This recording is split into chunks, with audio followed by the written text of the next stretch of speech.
Joining us today from Duke University, Coach Chris Pollard, and from Texas Tech University, Coach Tim Tadlock. We're going to start with opening statements from both coaches, and then we'll open up the floor to questions. If you have a question, please raise your hand, identify yourself, and Matt Dowdy will bring the microphone over to you. Coach Pollard. Well, first and foremost, congratulations to Texas Tech and Coach Tadlock and the tremendous year that they've had and the sustained success that they've had here. This has been one of the premier programs in all of college baseball over the last several years. We had a great run in Athens and had a really fun day on Monday, and then and felt great about it, and then woke up Tuesday and looked at Texas Tech's numbers and didn't feel as good as we felt on Monday. Got our hands full with a great club, but we're excited to be here. We got a veteran team that's battle-tested, and they like playing with each other and they like competing. So I know they'll go out and play hard. Ready? Coach Tadlock, yep. Okay. I'll echo what Coach Pollard said from the other side. Congratulations to Duke University on their baseball program. And Coach Pollard, I thought they did a great job throughout the year. Obviously, win 44 games. You've done something. You win 18 games in the ACC. You've played some really good baseball.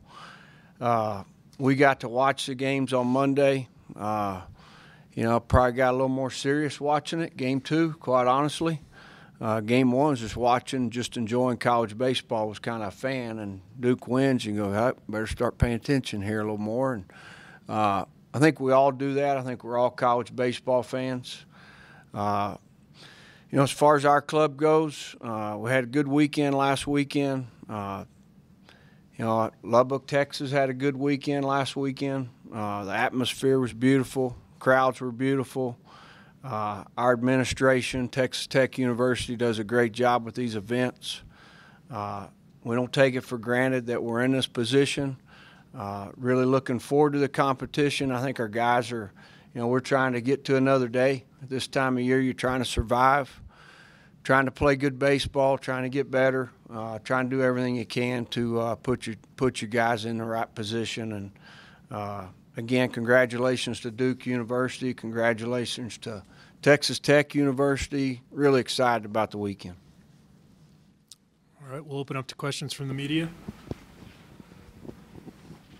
Carlos from the Lubbock Avalanche Shuttle. Coach Pollard, I guess, how do you feel the team's playing right now? Do you feel like it's playing its best baseball, winning 4 straight, especially those 2 against Georgia?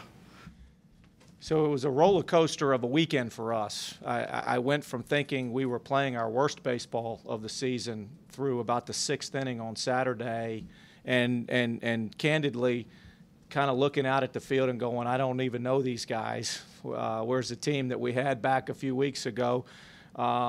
To elation on Monday, and that's a credit to the resilience that this group of guys has. I thought early in May we had a great weekend against Carolina, and then we hit a little bit of a slide. We didn't play well last weekend of the season versus Georgia Tech. At Georgia Tech, they had something to do with that. They've got a really offensive club. And then I didn't think we played particularly well in the ACC tournament. And I thought we had a little bit of a hangover from that coming into the regional. Again, we played good clubs, and that's not taking anything away from Troy because they pitched well that night, and we were just in a little bit of a funk at the plate. But something clicked for us in that rain delay, and thank goodness it happened. Campbell had their horse, who had a great year for them, Alan Winans. We'd seen him earlier in the year, so we knew how good of an arm he was, and he was having a heck of a day on Saturday. The rain delay helped us because it helped us get him out of the ball game. And then something clicked for our club. I don't know if it was realizing, wait a minute, we're close to this thing coming to an end if we don't make some changes. But whatever happened, when they came out of that rain delay, they were like a different team, and since that point, they really haven't looked back.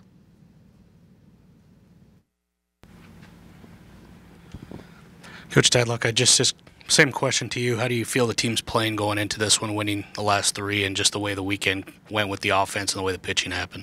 Well, I think each weekend's a new day. I think each day's a new day. Seems like it's been a little while since last Sunday.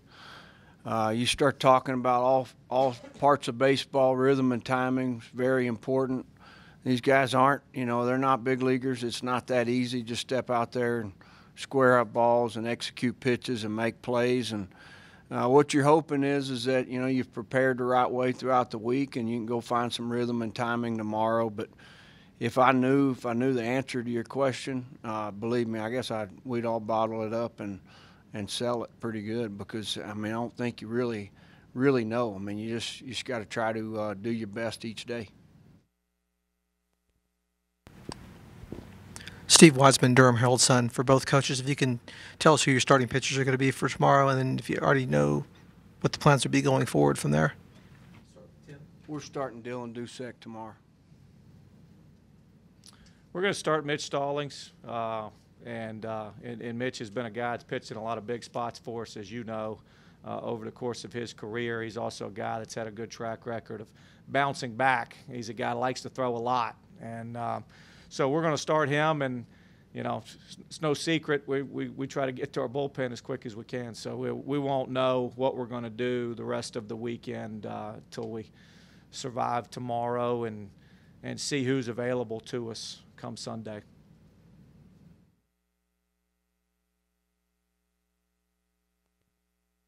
Coach Tadlock, just speaking to their bullpen, I guess what have you kind of seen from them? And just like you said, you were watching casually and then you were kind of paying more attention to it. I guess what did you kind of see from those two games from their bullpen? And really impressed with their whole team. Obviously there's some really good arms down there in the bullpen. They can match up with you.